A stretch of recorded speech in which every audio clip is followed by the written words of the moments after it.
Say anything. Oh, questions, guys? Coach. Sean Callahan with HuskerOnline. I guess let's start here.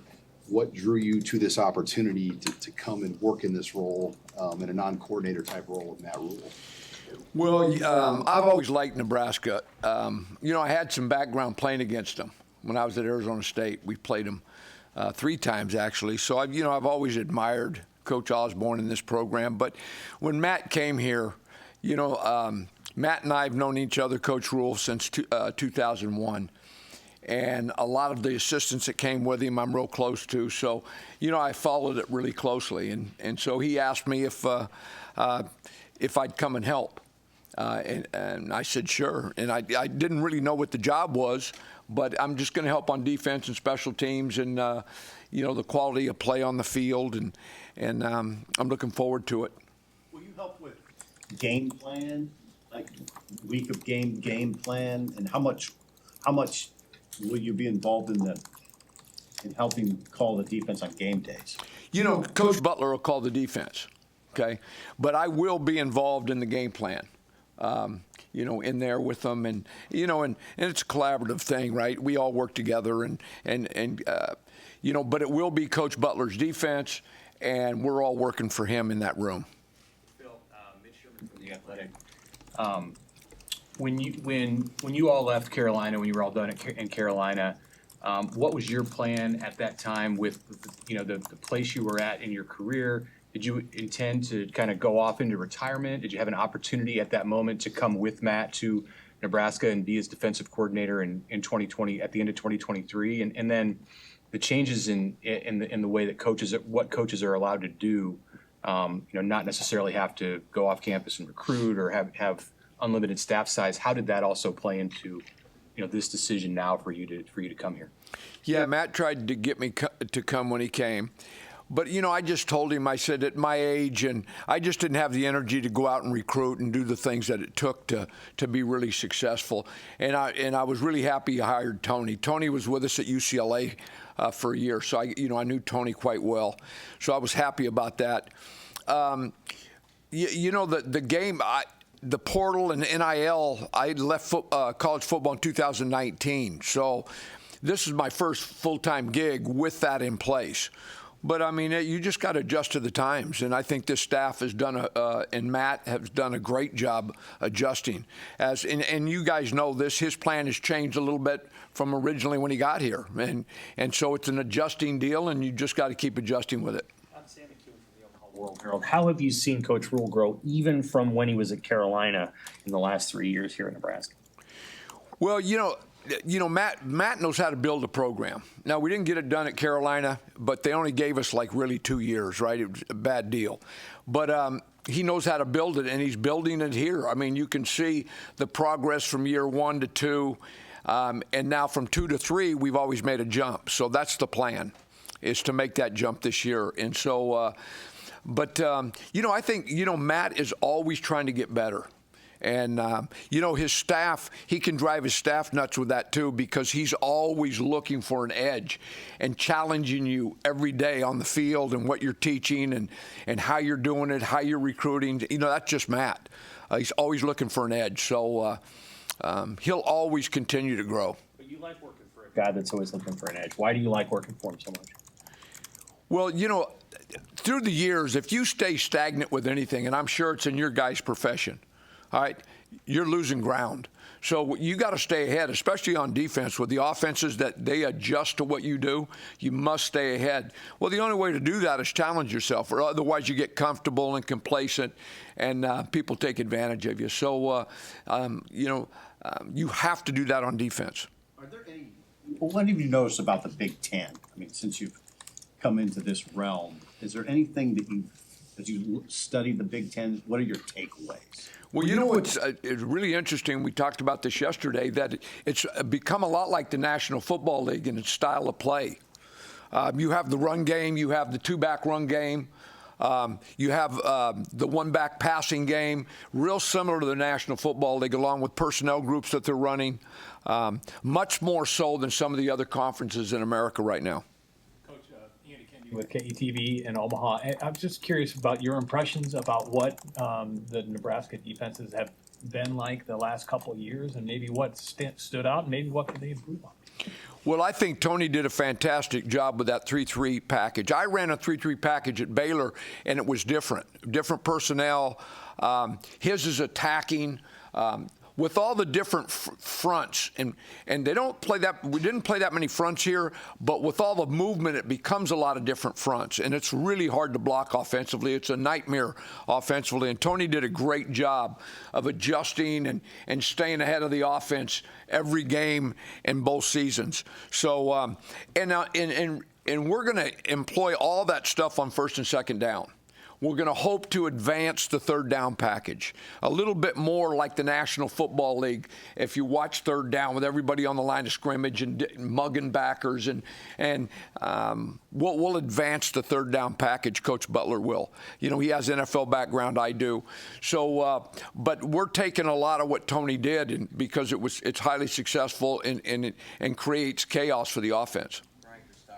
Husker 24/7. What's been your impression of Coach Butler and just how you two can work together? Yeah, you know, I knew of John, but I didn't really know John. But, you know, there's guys on our staff that knew John. But he's fantastic. He's really knowledgeable, good to work with. It's been good. How much is his background in the NFL? You mentioned like the third down stuff. How can that aid you as you think about ideas going into this season? Well, you know, you got to stay ahead. In the National Football League, you have to win third down. But when I say that, you have to win third down at any level, right? But you know, it's a little bit more sophisticated in the National Football League and college on third down, a little bit schematically. So I think John will bring some really good things to the table from an offensive standpoint. You know, the protections, will attack protections, the different types of coverages that we can play on third down that Tony didn't do. And that's nothing negative about Tony. He did a hell of a job with what he did, right? But I think there'll be a few different wrinkles on third down. Evan Bland, Omaha World Herald. You mentioned meeting Coach Rule in 2001. What do you remember about your first encounters with him, and maybe when along the way did you know this was a guy you wanted to keep working with? Well, I'll tell you a little story about him. We needed I guess it was a GA back then. The names have changed so doggone much, right? But this guy kept texting me, sending me stuff. I mean, I don't even know him, right? I said, who the hell is this guy? So, and he played at Penn State. So, and he says, hey, Coach Paterno will stand up for me. So I went to the head coach, Bob Toledo at UCLA. And I said, Bob, do you know Coach Paterno? He said, yeah, real well. I said, will you call him on this guy? Because he's driving me nuts. So he did, and Paterno said, hire him. So nobody on our staff knew him, not one person. And he did a hell of a job now. In 1 year, left really an impression on everybody there. And, you know, by the way, Deshaun Foster played for us at the time, right? And he's head coach at UCLA. So, but, yeah, he did a great job. And I've always stayed in contact with Matt since. Julie, they didn't have kids at the time, and just a fantastic couple. Maybe this isn't a big deal. I just wanted to bounce it off you. How important is it in Matt's role now with all these new faces to kind of get everybody on the same page? All these new coaches that are come in. Mm-hmm. Well, we've had 2 meetings. Last week, Matt talked in a meeting for about 6 or 7 hours straight, you know, implementing what he wants and what he expects. And so, but you have to do that, right? When you get new staff members, and that's one of my jobs. He's you know, I'm supposed to help all these younger guys and guys that are new what he expects. So that's one of the things I'm doing too. Yeah. Hey, he mentioned, Matt mentioned this month that he would also have you doing some stuff with some of the edge rushers or defensive ends, maybe helping out Terry up front. What do you envision being able to devote time-wise to that? Well, you know, really, and I told the coaches, even right now, I need to stay busy on the field, right? I'm a football coach. That's the best thing I do is coach on the field. So I will be with a position every practice, helping somebody. It won't always be the D-line. But you know, I'll help with the linebackers, secondary. And, you know, obviously John needs to walk around and stuff, so I'll be the one that helps the other coaches. And, you know, that's what I do, and I really enjoy that. So that's one of the reasons I came back to do this. Matt, Matt also mentioned you were helping with some of the interviews with the special teams coordinator. What were you looking for there, and what stood out, I guess, about Coach Ed? Well, Mike is his energy and the way he taught. You know, I learned old school that a good teacher gives a stimulus and there's a response. And the way he teaches, it's just outstanding. You know, he gives you a stimulus, and you give him a response, and it's clear cut, it's aggressive. I thought it's like Matt and I said when we did the interviews, we said, you know, Mike's probably a home run. Right, and so that's why Coach Rule hired him. I mean, Carolina for a second, you know, how did you see that experience shape him? Because you're right. I mean, you guys didn't get a lot of time there, and it kind of turned pretty quickly. And you started during COVID. How did you see him maybe shaped and grow through that experience? Yeah, you know, if you really look at Matt, the first year, guys, we were at Carolina for 6 months and hadn't met a player. You know, it was a tough job when Matt took that job. You know, obviously the pandemic hadn't hit yet, right, when he took it. So, but there's no question in my mind if they would gave Matt 4 years there, he would have won. We were getting closer at the time, and then they went on and won 7 games that year, right? So we just didn't get enough time there. But I am sure, you know, any time that things happen to you negatively, you learn a lot, right? I mean, you think players learn the most when bad things happen to them, and so do all of us. So, yeah, I'm sure Matt's grown in a lot of areas. Hey, Coach, in the few years you've been out of college football, just how much has it changed with the NIL, the acquisitions, and all the things now that office is dealing with, maybe that you weren't dealing with the last time you were in the college game? Well, I don't think the play on the field's changed. The styles hasn't changed that much. But the NIL and portal has completely changed it. I mean, you know, I come in and I have to learn 120 names, and our veteran coaches that have been here still have to learn 50 names, you know. So 30 to 50 names. I mean, that's the way college football is today.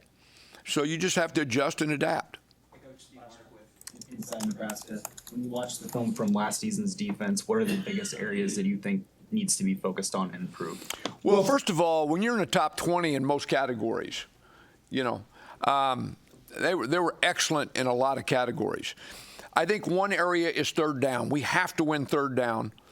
The other area is red zone. I mean, guys, when you really look at it, if you play well on third down and you play well in the red zone, it's hard to score from an offensive standpoint. So both areas, and I'm not saying they were bad, but those are the areas that we have to get better at. 15-20 in the zone. You talk about not being stagnant and getting ahead of offenses. What are some of the things that you've done, you think, that have gotten ahead of offenses and kept you ahead of the curve? Well, I'll just give you an example. My second year at Carolina, we wanted a big defensive end, and we got Hassan Reddick, little guy. I had Burns on the other side. So we completely changed our first and second down defense. We went to a 5-man front because we had 2 elite pass rushers off the edge. So you not only do you have to adapt and stay ahead of the offense, but you have to utilize the people that you have. People that run systems and don't care with who they have are wrong.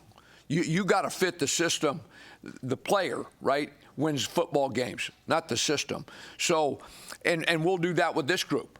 As we have a lot of young players, and as this group develops, Coach Butler will keep adapting, right, to what's best for this group. Thank you. Thanks, everybody. Appreciate it, man. Yep.